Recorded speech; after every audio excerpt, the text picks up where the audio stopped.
This is a short introduction to the European Court of Human Rights. First, I'm going to ask you some basic questions. I'll give you some seconds to think about the question, and then I'll provide you with the answer. The first question is, which organization set up the European Court of Human Rights? Was it the European Union, the European Free Trade Association, the Council of Europe, or the Organization for Economic Cooperation and Development in Europe? It was, of course, the Council of Europe and not the European Union. The court that is relevant in the context of the European Union is the European Court of Justice, which has a very different jurisdiction. And you can read about that too. There is also the European Free Trade Association Court, relevant for the European Free Trade Association, or the EFTA Court. The second question is, which year was the Council of Europe set up? Was it in 1949, in 1955, in 1958, or in 1960?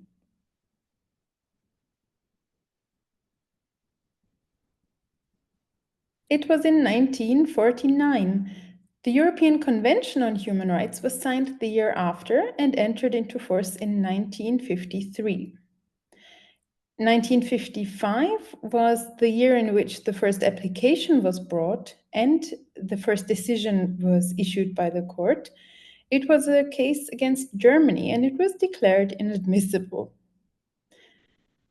The first judgment by the court was only issued in 1960.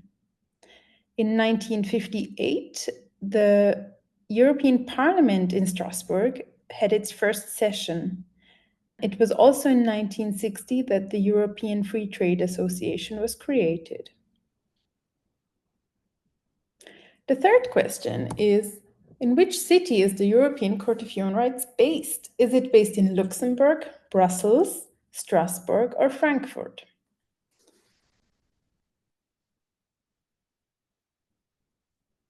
It is based in Strasbourg, where also the European Parliament is based, and the European Parliament is also based in Luxembourg and Brussels. So the European Parliament has 3 seats. The European Court of Human Rights is based in Strasbourg. Frankfurt hosts the European Central Bank, and Brussels, of course, also hosts several EU institutions. And Luxembourg hosts the European Free Trade Associations Court, the Court of Justice of the European Union, as well as EU institutions. The fourth question is, how many members does the Council of Europe currently have? 16, 27, 36, or 46?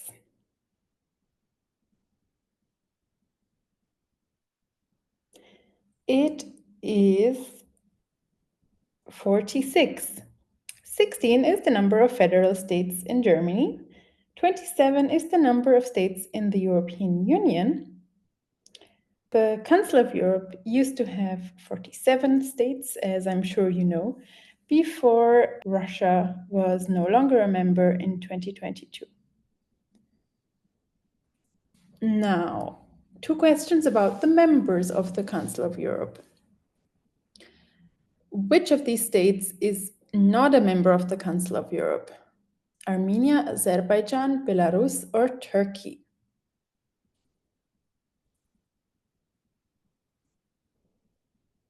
It is Belarus, because Belarus still has the death penalty in place, which is not compatible with the European Convention on Human Rights.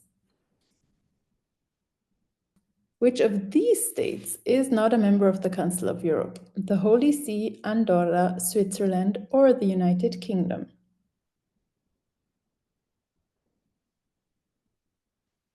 It is the Holy See. However, the Holy See has observer status like some other countries as well.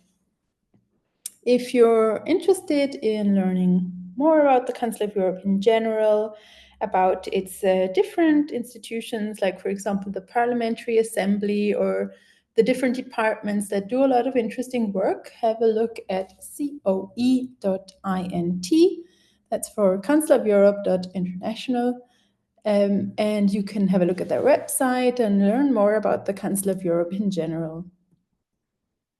Here you can see a map of the 46 member states. This used to be different. It used to have Russia colored in as well and say 47 member states. So they published a new version of this in 2022. So now we know that the European Court of Human Rights has its seat in Strasbourg. It was established by the Council of Europe, which was set up in 1949. We know that the European Convention on Human Rights entered into force in 1953. That was when 10 states had ratified it. That the court started issuing judgments in 1955, and that today the Council of Europe has 46 member states, all the way from Norway to Malta and from Iceland to Azerbaijan. So now let me throw some numbers at you. At the start of 2024, the court had almost 70,000 pending cases. These pending cases might still be withdrawn, declared inadmissible, or result in a judgment. In 2024, the court received almost 29,000 new applications. At the same time, it issued judgments with respect to almost 11,000 applications, and another 26,000 applications were declared inadmissible or struck out. That happens, for example, when the applicant dies, then the judgment is struck out. Because the court joined a large proportion of applications that related to the same case, it issued around 1,100 judgments. That's around 20 judgments per week. The large amount of applications coming in has led to several reforms and has also led to 2 physical relocations. Having operated from the Council of Europe's House of Europe for 12 years, the human rights bodies moved into their own building, which today you might take for the Council of Europe's Garden Pavilion. They moved there in 1965. In 1995, the current building was inaugurated. The preparations had taken 8 years, during which the Berlin Wall had fallen. So, in the, as we know today, legitimate expectation of many new states joining the Council of Europe, the original plans had to be expanded. The architect was Richard Roberts. So if the building reminds you of the Centre Pompidou in Paris, now you know why. It was the same architect. But why are we still talking about the building and not the court itself? Because its shape, that of a steamship, is meant to symbolize justice. The amount of glass is not only there for the judges to get some sunlight, it also represents transparency and the accessibility of justice. The aluminium is supposed to be a guarantee of independence and neutrality, and the concrete should indicate that in these premises one must get to the point. So much for the intentions. If we call to mind the numbers that we have just seen, the picture might remind us more of the fate of the Titanic.